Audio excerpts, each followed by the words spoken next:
In this video, we're going to go through all of our content and make sure that everything displays correctly and is up to date.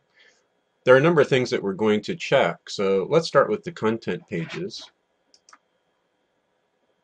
Now, if you go to the table of contents, you can see an outline of all the resources in the course, and you can definitely access each one through these links, but it's even more convenient to just start at the first one and then to use this next button to step through each one at a time.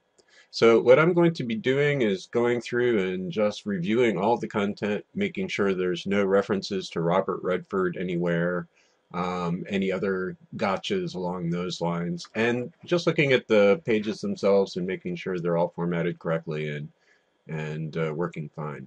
So everything here looks good. Let's go to the next page. And course prep. Now I'm actually going to jump ahead because we know that the course prep is okay. So let me just go to the course information. So this is the first module that the student will actually see. And course information looks fine. Okay, so instructor information we're definitely going to need to change. And we can do that by selecting Edit from the drop-down menu. And let's just go and edit some of this. So we'll change Robert Redford to Marc.Goodman. And we'll change the email address to my email address. So whatever office hours are appropriate, I'm actually Monday, Wednesday from 2 to 4 p.m. So let's do 2 p.m. to 4 p.m. And all of this stuff is really going to have to change. Marc Goodman. So you're going to want to write something about yourself. And what you choose to write has a lot to do with your personal teaching style and the relationship that you want to form with your students. Let me show you an example from my course, what I have. And under my course information, I have a Instructor Introduction. So I want to just point out a few things about this Instructor Introduction. So I have a picture of myself, and this picture is actually carefully selected. It's a picture of me in an informal setting, and the reason I picked an informal setting is I want to look like somebody who's approachable to my students. I don't want them to be afraid to contact me if they need help or guidance. And personally, I sort of prefer a collegial relationship with my students. Um, Depending on what your style, your personal style, and your style as an instructor is like, this may or may not be appropriate. But you want to foster a relationship between you and your students in the online environment, and that gets started with what picture you select.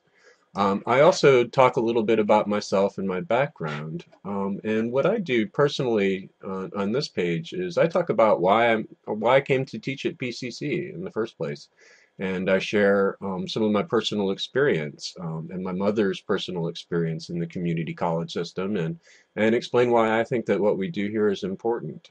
So once again, I'm establishing my background and beginning to forge a relationship with my students. For now, I'm just basically going to leave this blank. Or actually, let me go ahead and copy it. So I'm going to just select this portion here. And I'm going to copy it and go over to here and paste it. Good. So now it's personalized. I would go through the text and actually check a little more carefully. I don't have a video introduction for this particular class, so I'm going to get rid of the video introduction part. And then advice to read the syllabus carefully, that works for me, and the quote at the bottom works for me. So I need to change this picture here. And Marc Goodman. So I want to replace this picture with my picture, so I'm just going to start by deleting the existing picture. And then under the tools, there's an insert image tool. So I'll click on that. And I happen to have a copy of the same profile picture that I use on my site in my pictures folder. And this has already been scaled down to be relatively small. Let's see how big it is. It's 200 by 266.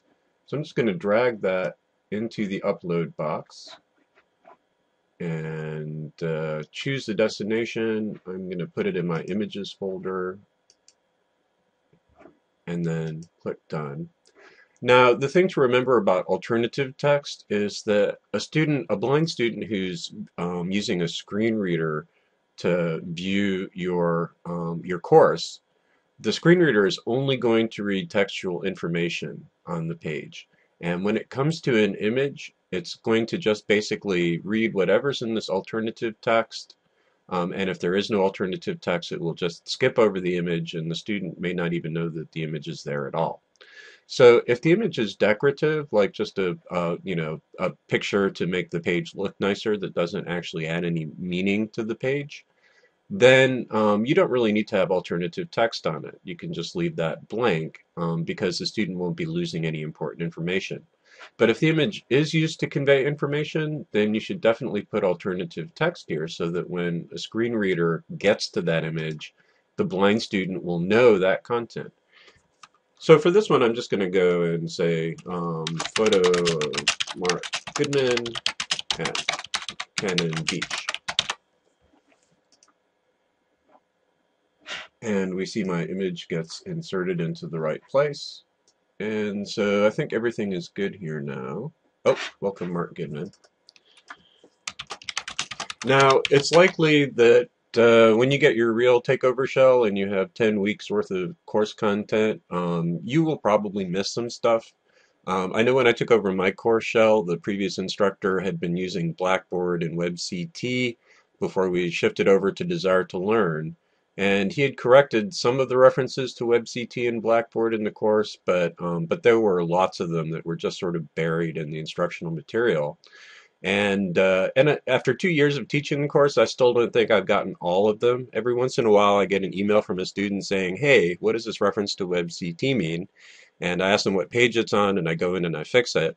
So maybe at some point I'll actually get all of them, but be prepared for the fact that you might miss some.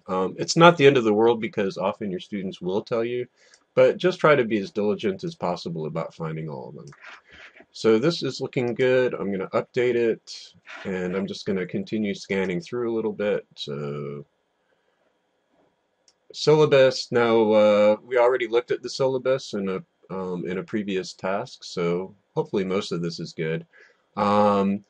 This section has some real problems, but we're going to be fixing that later on, so I won't bother to do that now.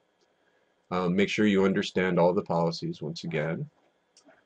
And we'll continue to skip through.